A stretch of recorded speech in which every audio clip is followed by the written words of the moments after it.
السلام علیکم ورحمۃ اللہ وبرکاتہ۔ الحمد للہ رب العالمین والصلاة والسلام على نبینا محمد الذي بلغ الرسالة وأدى الأمانة ونصح الأمة وجاهد في الله حق جهاده صلوات ربي وسلامه عليه أما بعد أعوذ بالله من الشيطان الرجيم إن الذين يكفرون بالله ورسله ويريدون أن يفرقوا بين الله ورسله ويقولون نؤمن ببعض ونكفر ببعض ويريدون أن يتخذوا بين ذلك سبيلا أولئك هم الكافرون حقا وأعتدنا للكافرين عذابا مهينا۔ محترم دینی بھائیوں، ان آیات جن کی تلاوت ابھی آپ کے سامنے کی گئی، اللہ تبارک تعالیٰ نے ان آیات میں اہل کتاب کے ان کفریہ عقائد کا ذکر کیا ہے جو ان کے ہاں موجود تھا اور اس عقیدے کے وہ حامل تھے، اور ساتھ ہی ساتھ اس کفریہ عقیدے کا انجام بد کیا ہے اس کا ذکر اللہ تبارک تعالیٰ نے کیا۔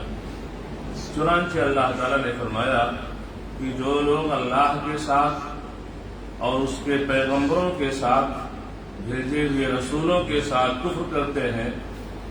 اور جو لوگ یہ چاہتے ہیں کہ اللہ اور اس کے رسولوں کے درمیان فرق رکھیں، اور جو لوگ کہتے ہیں کہ بعض نبیوں پر تو ہمارا ایمان ہے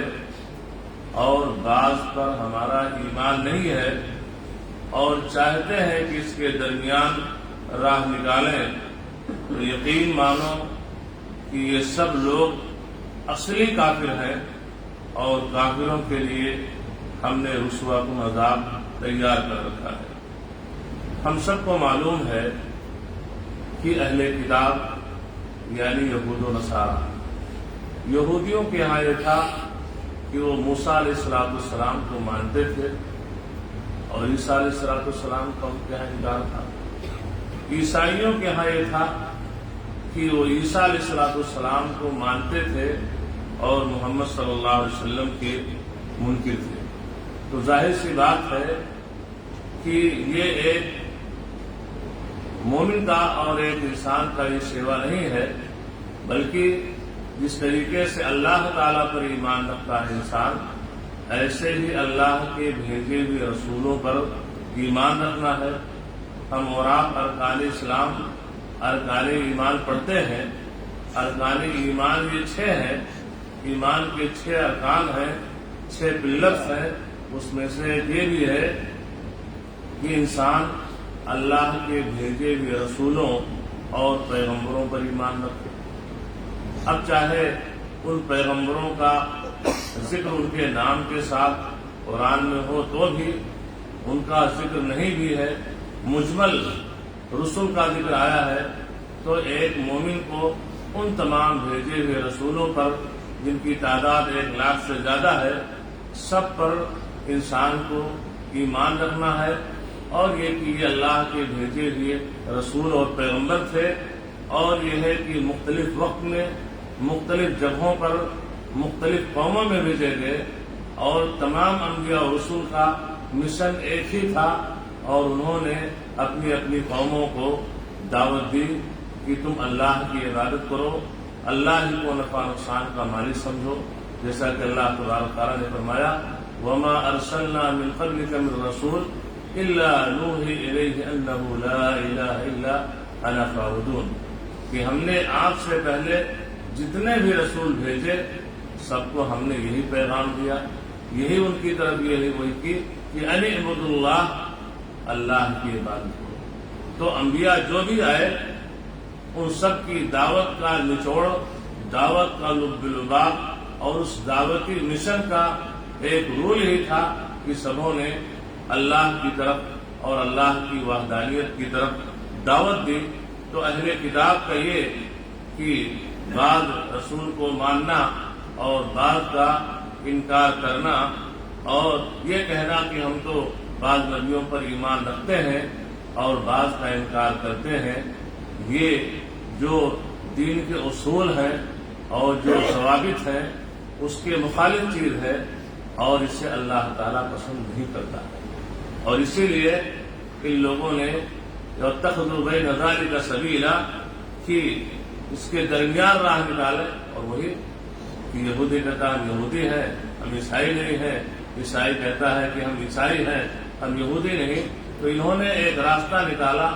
اور اس کو یہودیت کا نام دے دیا اور عیسائیت کا نام دے دیا، جبکہ مومن کے لیے کیا ہے؟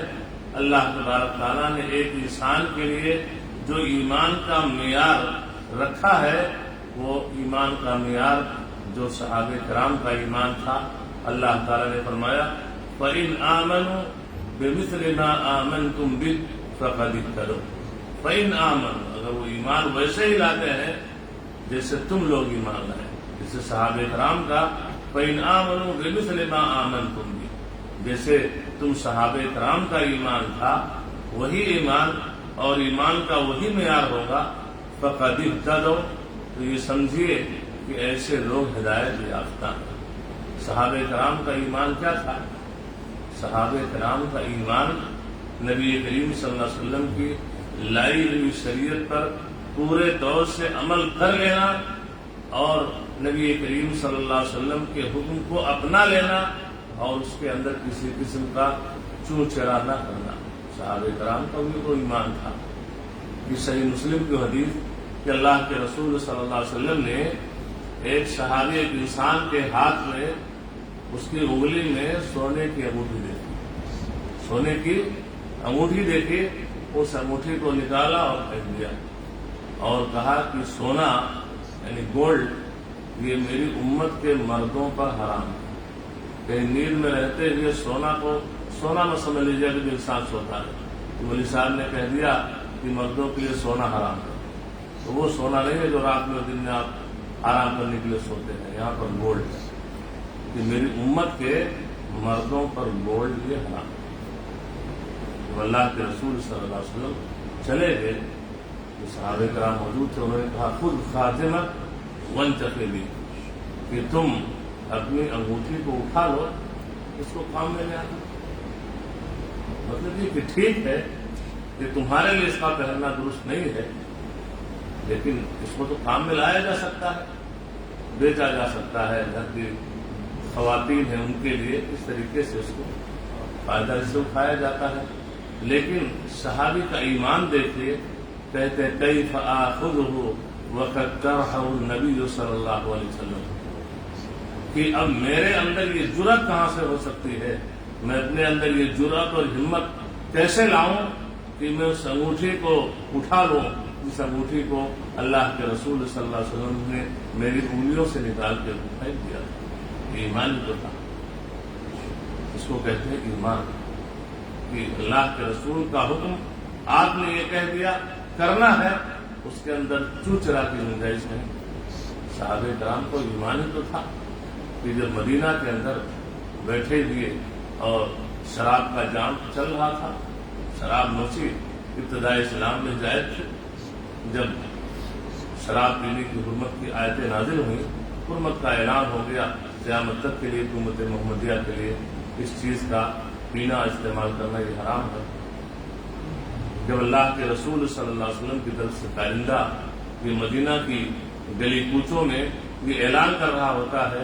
الا وان الخمر قد حرمت، خبردار ہو جائیے اب شراب حرام کر دیا گیا ہے، شراب کی حرمت ہو گئی ہے۔ تو وہ صحابہ کرام تھے کہ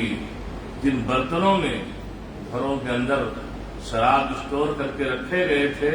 ان گھڑوں کو ان برتنوں کو توڑ دیا گیا، جام جو اٹھائے ہوئے تھے انہوں نے رکھ دیا، اور اس طریقے سے یہ شراب جرت فی سقف المدینہ، مدینہ کے گلی کوچوں میں یہ شراب ایسے بہنے لگا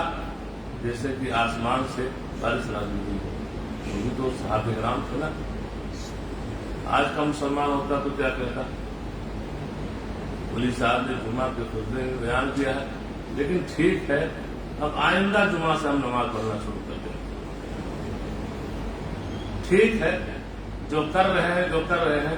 لیکن اب آئندہ سال سے نہیں کریں گے،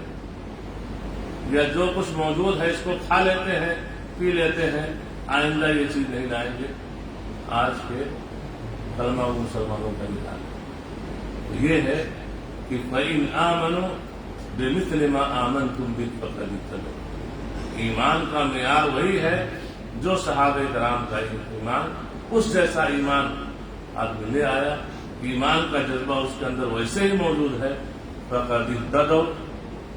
تو یہ انسان کے ہدایت یافتہ ہونے کی دلیل ہے۔ آج ہمارے کتنے بھائی ہیں جو اپنے مزاج کو شریعت کے مطابق نہیں ڈھالتے بلکہ شریعت کو اپنے مزاج کے حساب سے چلانا چاہتے ہیں۔ مثال کے طور پر ایک انسان ہے جس کا کپڑا یا ہیلمٹ ٹکنے سے نیچے ہے، یا ایک خاتون ہے جو بے برقع دندرانی گھومتی ہے میک اپ کے ساتھ، اس کی کوئی سہیلی ہے دیندار خاتون ہے، بولتی بہن یہ درست نہیں ہے، جو آپ کر رہی ہیں اور اس طریقے سے آپ گھروں سے باہر نکل رہی ہیں، یہ چیز تو آپ کے ہسبینڈ کے لیے بیڈ روم میں ہے لیکن باہر غیروں کے لیے یہ تو ایک مومنہ خاتون کا کردار نہیں ہے۔ کئی آدمی جو کپڑا پہنے ہوئے ہیں یہ ٹکنے سے نیچے ہے، یہ شریعت نے اس کو حرام کہلایا ہے۔ یہ آپ بیڑی سگریٹ تمباکو پیتے ہیں، یہ چیزیں ناجائز ہیں، شریعت نے اس کو منع کیا۔ ارے بھائی کس دنیا میں ہو، ارے اتنی سختی اسلام کے اندر نہیں ہے، کیا کہتے ہیں تو اتنی سختی اسلام کے اندر نہیں ہے، یہ سب چلنے والی چیزیں ہیں۔ اب یہاں پہ کیا ہے، انسان ایسے انسان کا ایمان کا معیار وہ نہیں ہے جو صحابہ کرام کا تھا۔ اگر وہی وہ لوگ بھی ایسے کہہ دیتے کہ وہ اتنی سختی نہیں ہے تو اسلام کا نام ختم ہو چکا ہوتا ہے، اسلام ہم تک اس حال میں نہیں پہنچا ہوتا۔ تو یہ ہے کہ ہمارا اور آپ کا ایمان اور ایمان کا معیار وہی ہونا چاہیے جو صحابہ کرام کا تھا، اور صحابہ کرام کا ایمان کا معیار تھا کہ نبی کریم صلی اللہ علیہ وسلم جس شریعت کو لے کر کے آئے اور جن چیزوں کے کرنے کا حکم دیا ان چیزوں کو بلا چون چرا انہوں نے اپنا لیا، اور اس کے اندر کسی قسم کی جو ہے انہوں نے رسا دوانی نہیں کی، یا یہ ہے کہ کسی قسم کا چون چرا نہیں کیا۔ تو یہ معیار ہونا چاہیے، نہ کہ وہ طریقہ جو یہودیوں کا، وہ طریقہ جو عیسائیوں کا کہ بعض چیزوں پر ایمان لے آئے، بعض چیزوں کو چھوڑ دیا، بعض رسولوں پر ایمان لائے، بعض رسولوں کا انکار کر دیا، وہ چیزیں جو ان کے مزاج کے مطابق تھیں اسے اس طریقے سے اپنے آپ کو ان پر ڈھال لیا، اور جو چیزیں مزاج کے موافق نہیں تھیں ان کو چھوڑ دیا۔ تو یہ روش اور یہ رویہ یہ اہل ایمان کا نہیں، یہ اہل کتاب کا ہے۔ اللہ تبارک تعالیٰ سے دعا ہے کہ اللہ تبارک تعالیٰ ہم تمام لوگوں کو اپنے مزاج کو شریعت کے مطابق بنانے کی کوشش کرنی چاہیے، نہ کہ شریعت کو اپنے مزاج کے مطابق چلانے کی کوشش کرنی چاہیے۔ اسی میں دنیا میں بھی خیر ہے اور آخرت میں بھی خیر ہے۔ اللہ تعالی ہم سب کو اس کی توفیق فرما۔ وصلی اللہ علی نبینا محمد وعلی آلہ وصحبہ وسلم۔